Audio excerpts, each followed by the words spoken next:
আপনি দুনিয়াও চাইবেন, আখিরাতও চাইবেন।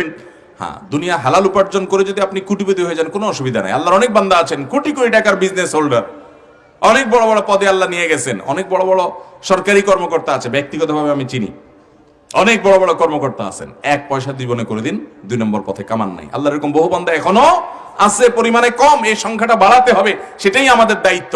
মুশকিল হলো আশপাশের লোকজন, সমস্যা হলো আশেপাশের লোকজন। আপনি সৎ থাকতে চাইবেন, অন্য সবার কথা বাদ দেন, আপনার বাপ মাই বলবে, বাবা এভাবে কি দুনিয়া চলে রে বাপ, অমুকের ছেলে দেখোস না, বাজারে জমি রাখছে, ক্ষেত খামার সব কিনে ফেলাইতেছে, হ্যাঁ, দোতলা করার পর 3 তলার জন্য রড বাইর করে দিছে, দেখোস না।